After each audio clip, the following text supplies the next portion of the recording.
avec tellement de promesses.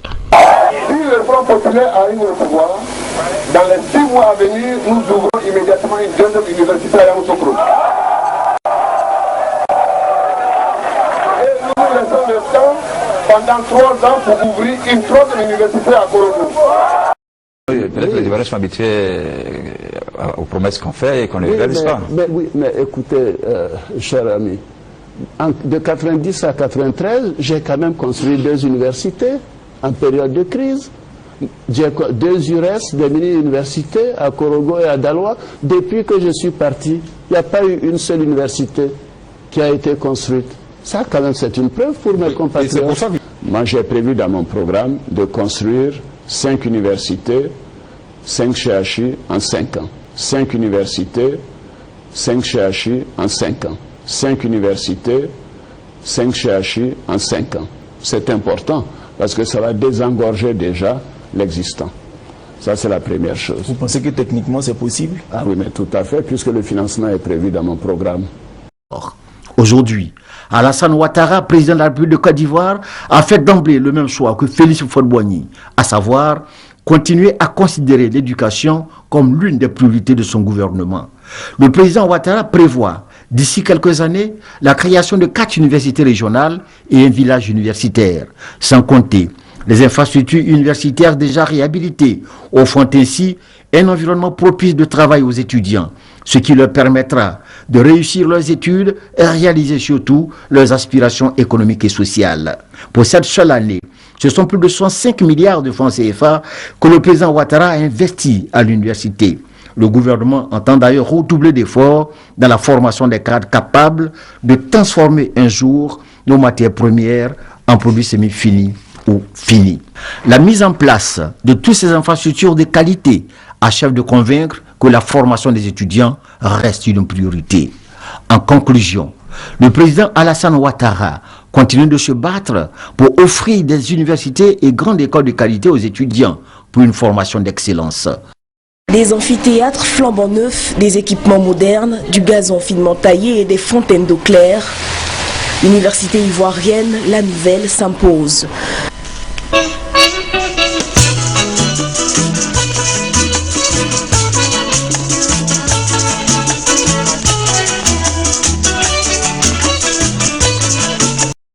De nouveaux locaux pour un départ nouveau. Les universités publiques de Côte d'Ivoire ont été entièrement réhabilitées. Coût des travaux, 100 milliards de francs CFA.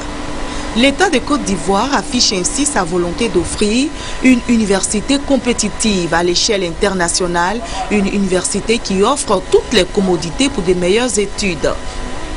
L'université Houphouët-Boigny, ex-université de Cocody, à l'image des autres universités ivoiriennes, a changé de visage. Amphithéâtre, salle de travaux dirigés, laboratoire, bibliothèque, résidence universitaire, bref, tout a été refait ou réhabilité. L'université Houphouët-Boigny compte environ 200 bâtiments. Tous ont été relookés. Rien n'a été négligé par les ouvriers qui ont travaillé environ 18 mois. Et métamorphose à l'entrée de la présidence de l'université. Un jet d'eau, créé non loin des marches, ajoute à la beauté de l'université Houphouët-Boigny qui ne laisse personne indifférent. À quelques heures de la rentrée universitaire, les ouvriers s'activent pour les derniers réglages. Environ 60 000 étudiants sont attendus pour cette rentrée. La capacité a quand même augmenté parce que l'université Félix Houphouët-Boigny avait une capacité avant la réhabilitation de 15 000 étudiants pour 60 000 étudiants, c'est-à-dire recevait 4 fois plus que sa capacité. On nous dit partout que mais vous avez une université américaine. Donc c'est vraiment, nous sommes fiers, nous nous réjouissons vraiment de ces nouveaux locaux. On a peur même que, comme si c'était un rêve, et puis nous allons nous réveiller pour retrouver les anciens, mais le rêve est devenu réalité. À l'université Nangui à Brogoua, ex-université d'Abobo à Djamé, la réhabilitation a pris en charge 73 bâtiments. Les 5 amphithéâtres, comme les autres locaux de l'université, ont été retouchés. Les ouvriers, encore à la tâche à quelques heures de la rentrée du 3 septembre, posent les dernières couches de peinture sur les façades, nettoient la pelouse. Les nouveaux locaux de l'université attendent 10 000 étudiants.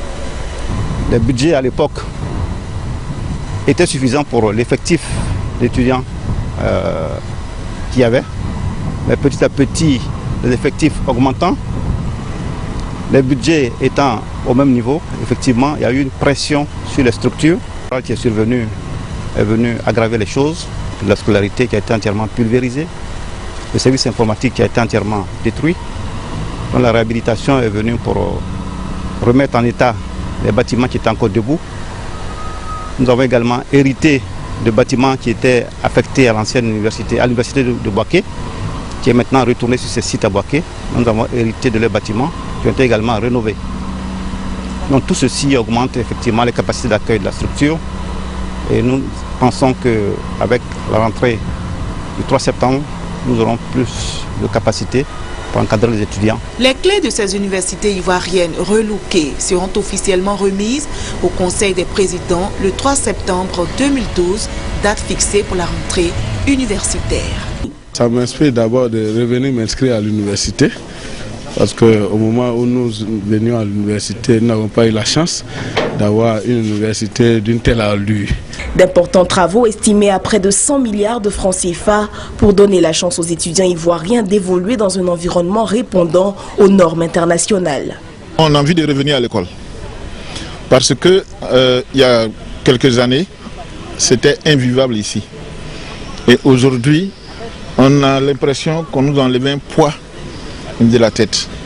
Et je suis vraiment heureux de voir que nos enfants vont fréquenter dans des conditions exemplaires.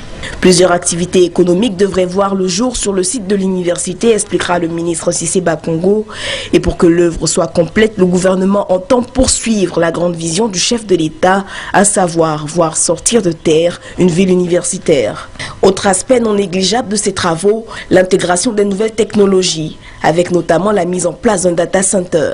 Nous avons également mis en place des salles de téléenseignement qui permettront à un enseignant, par exemple à l'université Félix Houphouët-Boigny, de professer à plusieurs amphis à la fois, à plusieurs milliers d'étudiants à la fois et à plusieurs milliers d'étudiants distants. Et tout cela de façon totalement interactive. Donc les étudiants pourront poser des questions, ils verront ce que le professeur écrit au tableau, etc.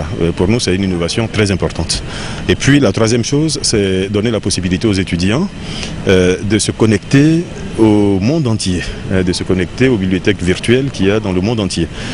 Donc nous avons mis en place le Wi-Fi, par exemple, et des connexions Internet haut débit sur les 3 universités qui ont été pour le moment rénovées. À l'école supérieure interafricaine d'électricité ESIE de Bingerville aussi, d'importants travaux ont été réalisés. Cette structure érigée en université devra aider à désengorger les universités et ainsi accueillir les nouveaux bacheliers. L'université Houphouët-Boigny de Cocody, d'Angui à Brogua, anciennement appelée Université d'Abobo Adjamé, et de Bingerville, ex-ESIE, sont prêtes à accueillir enseignants et étudiants ce 3 septembre 2012. Encore quelques coups de marteau et de pinceau ici et là, mais l'essentiel est fait. Le gouvernement a mis les bouchées doubles pour offrir aux apprenants et à leurs encadreurs un cadre agréable et propice aux études. Il dit attendre beaucoup d'eux. La Côte d'Ivoire renaît et la Côte d'Ivoire renaît à travers la pensée, à travers la réflexion. Nous avons visité les sites d'Abidjan, il y a les sites de Bouaké, de Korogo, de Daloa qui ont aussi été réhabilités. Et nous espérons que les étudiants, les enseignants seront à la hauteur de l'effort fait par tous les Ivoiriens pour restaurer l'enseignement, pour restaurer la formation, parce que la ressource humaine a besoin d'être formée, a besoin d'être valorisée. Nous avons besoin d'une élite